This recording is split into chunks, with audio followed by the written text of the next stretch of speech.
আসসালামু আলাইকুম, শুভ সকাল। সবাইকে স্বাগত জানাচ্ছি আমার দেশ লিড নিউজে। সঙ্গে আছি আমি হুমায়রা নাওচিন। দর্শক, আমাদের আজকের লিড নিউজটির শিরোনাম: সরকারের 4 মাস আইন শৃঙ্খলা নিয়ে জনমনে উদ্বেগ। চলুন দর্শক, লিড নিউজটির বিস্তারিত জেনে নেওয়া যাক।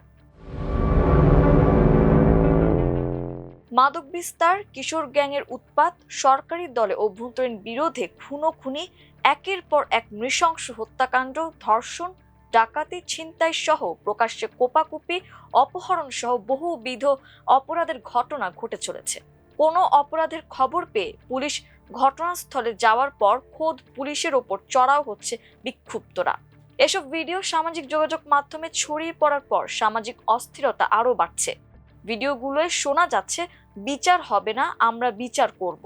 সব মিলিয়ে অবনতিশীল আইন শৃঙ্খলা পরিস্থিতিতে জনমনে উদ্বেগ বাড়ছে। খোদ রাজধানীর কোনো কোনো এলাকায় জননিরাপত্তার সংকট প্রকট হয়ে উঠেছে। 5 আগস্টে গণঅভ্যুত্থানের পর আইন শৃঙ্খলা রক্ষাকারী বাহিনী ভঙ্গুর হয়ে পড়ায় জনমনে উদ্বেগ ছিল। আশা ছিল রাজনৈতিক সরকার ক্ষমতায় এলে আইন শৃঙ্খলা পরিস্থিতি স্বাভাবিক হবে। কিন্তু খুন, ডাকাতি ও ছিনতাইয়ের ঘটনা দিন দিন বাড়ছে। পুলিশের মাঠ পর্যায়ে নানা রকম ভীতি কাজ করছে। শক্তভাবে আইন প্রয়োগ করতে পারছে না পুলিশ। এছাড়া জুলাই গণ অভ্যুত্থানের পর পুলিশের খোয়া যাওয়া 1328টি অস্ত্র উদ্ধার হয়নি। ওইসব অস্ত্র দুর্বৃত্তদের হাতে চলে যাওয়ার আশঙ্কার কথা বলছেন অপরাধ বিশেষজ্ঞরা। দ্রুত ওই অস্ত্র উদ্ধার করা না গেলে পরিস্থিতি আরো ভয়াবহ হবে।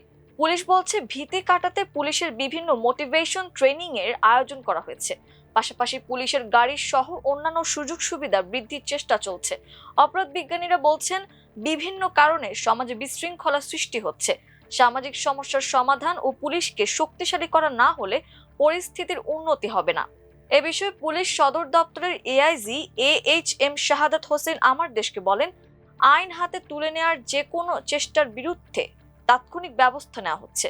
অপরাধ বিশেষজ্ঞ ও ঢাকা বিশ্ববিদ্যালয়ের সমাজ কল্যাণ ও গবেষণা ইনস্টিটিউটের সহকারী অধ্যাপক তৌহিদুল হক বলেন, অপরাধের দৃষ্টান্তমূলক শাস্তির ব্যবস্থা করতে হবে। শাস্তির বিলম্বিত ব্যবস্থায় অপরাধীরা অপরাধ করার সুযোগ পাচ্ছে। একই সঙ্গে অপরাধীর রাজনৈতিক পরিচয় থাকলে ব্যবস্থা গ্রহণে পুলিশের সংশয় রয়েছে। পুলিশ সদর দপ্তরের তথ্য বলছে, 2026 সালের গত 4 মাসে 1202 জন খুন হয়েছে। এ সময় ছিনতাইয়ের ঘটনা ঘটেছে 562টি, ডাকাতি 164টি এবং অপহরণের ঘটনা ঘটেছে 295টি।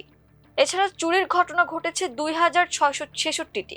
এ সময় সবচেয়ে বেশি খুনের ঘটনা ঘটেছে ঢাকা বিভাগে 215টি।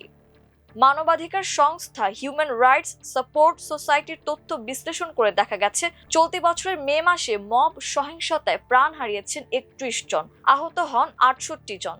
64টি রাজনৈতিক সহিংসতায় নিহত হয়েছেন 5 জন, আহত হয়েছেন 289 জন।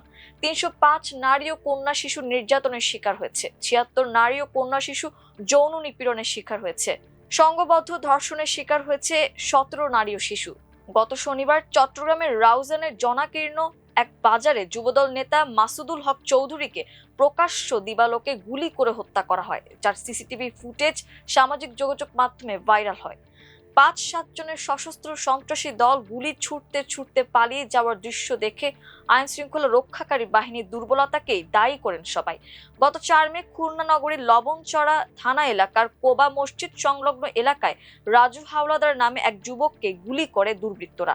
গত 8 মে খুলনার বটিয়াঘাটায় আজিজুল ইসলাম নামে এক যুবককে কুপিয়ে হত্যা করে দুর্বৃত্তরা। গত 17 মে খুলনার সোনাডাঙ্গা থানার পশ্চিম বানিয়াখামার 3 মাথার মোড়ে ব্যবসায়ী আলিনুর ডাবলু গুলিবিদ্ধ হন। গত 19 মে খুলনা মহানগরীর জাতিসংঘ পার্ক সংলগ্ন এলাকায় খাদ্য পরিবহন সংরক্ষণ ঠিকাদার সমিতির অফিসে গুলির ঘটনা ঘটে। এতে সমিতির সহ সভাপতি শেখ হারুনুর রশিদ গুলিবিদ্ধ হন। গত 28 এপ্রিল রাতে রাজধানীর নিউ মার্কেট এলাকায় গুলিতে নিহত হন শীর্ষ সন্ত্রাসী খন্দকার নাইম আহমেদ টিটন।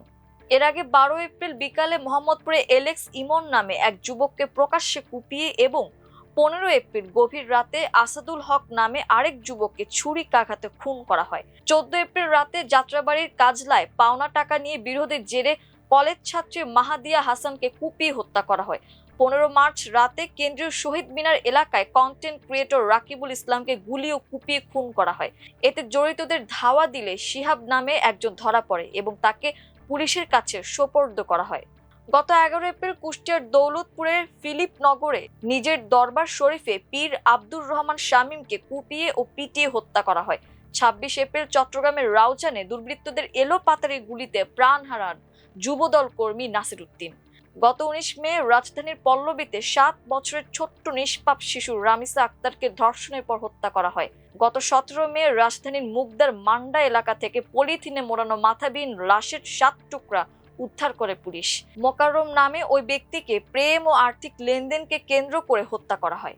গত 9 মে ময়মনসিংহের মুক্তাগাছায় আন্দালিব সাদমান রাফি নামে এক শিশুকে অপহরণের পর হত্যা করা হয়। পুলিশ জানায় অনলাইনে জুয়ার টাকা নিয়ে শিশুটির বাবার সঙ্গে বিরোধের জেরে এ হত্যাকাণ্ড ঘটে। পুলিশ অভিযুক্ত নূর মোহাম্মদ খোকনের বাড়ির স্যানিটারি ল্যাট্রিনের রিং স্ল্যাবের ভেতর থেকে বস্তাবন্দি লাশ উদ্ধার করে। গত 9 মে গাজীপুরের কাপাসিয়ার রাউতকোনা গ্রামে শারমিন আক্তার, তার 3 সন্তান মিম খানম, উম্মে হাবিবা ও ফারিয়া এবং রসুল মিয়া সহ 5 জনের লাশ উদ্ধার করে পুলিশ। আর্থিক লেনদেন, পরকীয়া ও পারিবারিক কলহের জেরে শারমিনের স্বামী ফোরকান মিয়া এ হত্যাকাণ্ড ঘটায়। গত 27 ফেব্রুয়ারি রাতে মতিঝিলে মোহাম্মদ ওবায়দুল্লাহকে হত্যা করে লাশ 7 টুকরা করে বিভিন্ন স্থানে ফেলে দেয় তার রুমমেট শাহিন আলম। গত 14 এপ্রিল রাতে যাত্রাবাড়ির কাজলায় পাওনা টাকা নিয়ে বিরোধের জেরে কলেজ ছাত্রী মাহাদিয়া হাসান নবনী ওরফে দিয়ামণিকে কুপিয়ে হত্যা করা হয়। এ ঘটনায় তার মা, বোন ও ভাইও গুরুতর আহত হন। এ সময় দিয়ামণির মায়ের একটি কবজি বিচ্ছিন্ন হয়ে যায়। গত 20 মে রাজধানীর মিরপুরের বাউনিয়াবাদ এলাকায় বস্তি উচ্ছেদে গেলে পুলিশের ওপর হামলা চালায় বিক্ষুব্ধ বস্তিবাসীরা। এতে 7 পুলিশ সদস্য আহত হন। গত 11 মে মোহাম্মদপুরে ছিনতাইকারীদের ধরতে গেলে পুলিশের ওপর হামলা করে ছিনতাইকারীরা। পুলিশ ফাঁকা গুলি করে পরিস্থিতি নিয়ন্ত্রণে আনে। গত 16 জুন আদাবরে অভিযান চালাতে গিয়ে ওসি সহ 2 পুলিশ সদস্য আহত হন। ছিনতাইকারীরা তাদের ওপর হামলা চালায়। গত 16 জুন শিশু ধর্ষণ ও হত্যার ঘটনায় আসামি ধরাকে কেন্দ্র করে রণক্ষেত্রে পরিণত হয় লালমনিরহাটের আদিতমারি। এতে পুলিশ সুপার, ওসি সহ 20 জন আহত হয়। জেলা প্রশাসকের গাড়ি সহ প্রশাসনের 7টি গাড়ি ভাঙচুর করে বিক্ষুব্ধ জনতা। পুলিশ সদর দপ্তর সূত্রে জানা গেছে, 2024 সালের আগস্টে ছাত্র জনতার গণ অভ্যুত্থানের মধ্যে ব্যাপক জনরোষের শিকার হয় থানা সহ পুলিশের বিভিন্ন স্থাপনা। পুলিশের অস্ত্রাগার থেকে 5763টি অস্ত্র লুট হয়। এর মধ্যে এখনো উদ্ধার হয়নি 1328টি অস্ত্র। এগুলোর মধ্যে রয়েছে 33টি SMTর মতো সাবমেশিন গান। মাঠ পর্যায়ে পুলিশের মোটিভেশনাল ট্রেনিং বাড়ানোর উদ্যোগ নিয়েছে পুলিশ। চলতি বছর ব্যাপী এই ট্রেনিং চলবে বলে জানা গেছে। লজিস্টিক সাপোর্ট এবং পুলিশের অপারেশনাল সক্ষমতা বাড়াতে 212টি ডাবল কেবিন পিকআপ কেনার সিদ্ধান্ত নিয়েছে সরকার। এজন্য মোট ব্যয় ধরা হয়েছে 182 কোটি 32 লাখ টাকা। পুলিশ জানিয়েছে, দেশের বিভিন্ন এলাকায় আইন শৃঙ্খলা রক্ষা, টহল কার্যক্রম পরিচালনা, অপরাধ দমন এবং জরুরি অভিযানে পুলিশের কার্যক্রম আরও গতিশীল করতে এসব যানবাহন কেনা হচ্ছে। নতুন পিকআপ যুক্ত হলে মাঠ পর্যায়ে পুলিশের চলাচল ও অপারেশনাল সক্ষমতা উল্লেখযোগ্যভাবে বৃদ্ধি পাবে। দর্শক, এই ছিল আমার দেশ লিড নিউজে। এতক্ষণ আমাদের সঙ্গে থাকার জন্য অসংখ্য ধন্যবাদ। আল্লাহ হাফেজ।